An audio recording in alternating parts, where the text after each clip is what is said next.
Sri Pradhan Gaurav, Honorable Member of Parliament, whose dedication to public service continues to inspire us all. Sir, it is a pleasure to have you here today.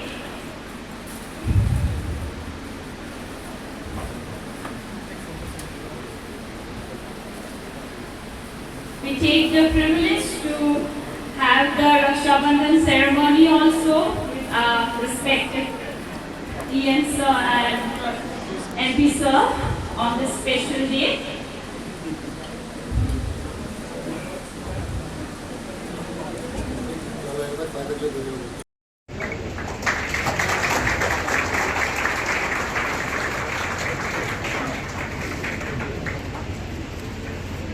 Welcome Sri Pradhan Gaurav, Honorable Member of Parliament, whose dedication to public service continues to inspire us all.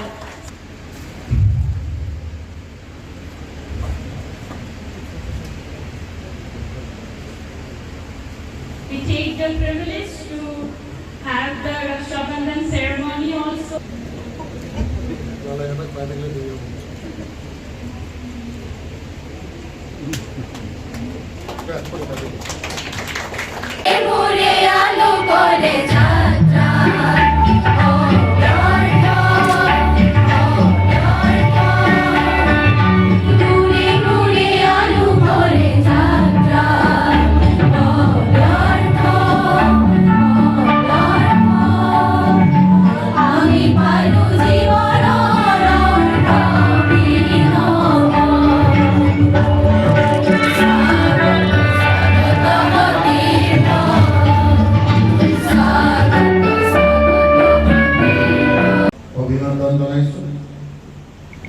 আৰু লগতে গোটেই মহাবিদ্যালয়ৰ ছাত্ৰ ছাত্ৰীসকলকো অভিনন্দন জনাইছোঁ। শইকীয়া ডাঙৰীয়াই বহুখিনি কথা কৈ গ'ল, আমি বেছি দীঘলীয়াকৈ বক্তব্য নাৰাখোঁ, দুই এটা কথা সংযোজন কৰি মোৰ বক্তব্য সামৰণি মাৰিম। 2014 চনৰ পিছত যেতিয়া মোদী ডাঙৰীয়া প্ৰধানমন্ত্ৰী হ'ল, তেতিয়াৰ পৰাই এটা প্ৰচেষ্টা চলি আছে যে কোনো ধৰণৰ খাতিৰ বাতিৰ নকৰাকৈ যিসকল অনুষ্ঠান আছে, ব্যক্তি আছে, তেখেতসকলৰ প্ৰাপ্যখিনি অট'মেটিকেলি পাব। তো এই প্ৰচেষ্টাটো কণ্টিনিউৱাছলি গৈ আছে। অলপ সময় লাগিব, প্ৰায়বিলাক ক্ষেত্ৰতে এই প্ৰায় সমাপনৰ দিনবিলাকত আমি নিজৰ যোগ্যতা অনুযায়ী এইটো অনুষ্ঠানেই হওক, ব্যক্তিগতেই হওক, তেওঁলোকে সেইখিনি অট'মেটিকেলি পোৱাৰ ব্যৱস্থাটো হ'বলৈ গৈ আছে। ইয়াত কোনো ধৰণৰ আমাৰ পিছ যোৱাটো নাথাকে। আৰু এটা অনুষ্ঠান আমি কিমান ওপৰলৈকে লৈ যাম সেইটো নিৰ্ভৰ কৰিব অনুষ্ঠানটোৰ লগত জড়িত।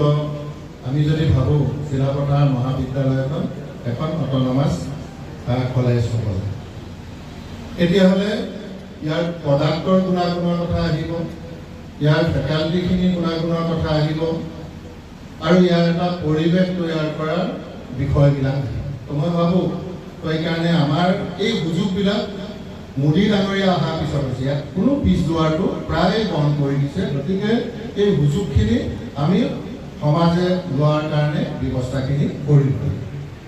ইতিমধ্যে শইকীয়া ডাঙৰীয়াই কলেজ কৰা বিষয়ে তেওঁ দাঙি ধৰিছে। মই মাত্ৰ এটা বিষয়তে এটা সংযোজন কৰিব বিচাৰিছোঁ। কোনো ধৰণৰ মোৰ হেৰি নাই, মই জাষ্ট সংযোজন কৰিব বিচাৰিছোঁ। যেনেকৈ ধানৰ বীজ ইয়াত সংৰক্ষণ কৰাৰ কথা কৈছে, কিন্তু আজিৰ দিনটোত ক্লাইমেট ৰেজিলিয়েঞ্চ আমি এতিয়া কঠীয়া চিটটোহে এতিয়া ইম্পৰ্টেণ্ট হৈছে।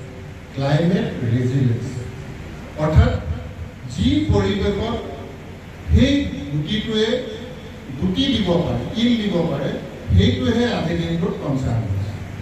তো সেইকাৰণে সেই বিষয়খিনিও আমি ভাবোঁ কলেজে চিন্তা কৰি সংযোজন কৰিব। এতিয়া আমি যিখিনি চাউল ব্যৱহাৰ কৰোঁ, এই চাউলখিনি আমাৰ যিখিনি মিনাৰেলছ থাকিব লাগে সেইখিনি একদম নাই। যেনেকৈ জিংক থাকিব লাগে, আইৰণ থাকিব লাগে তো সেইকাৰণে আজিকালি নতুন ধান গুটি ওলাইছে সেইখিনি 45 বুলি কয় বায়ো ফৰ্টিফাই তো য'ত আমাৰ জিংক থাকে কিন্তু আমাৰ নৰ্মেল যিখিনি আমি চাউল খাই আছোঁ সেই চাউলবিলাকত যিকোনো খবৰৰ বাবে যোগাযোগ কৰক 7099017330 লগতে 7099017110 নম্বৰত।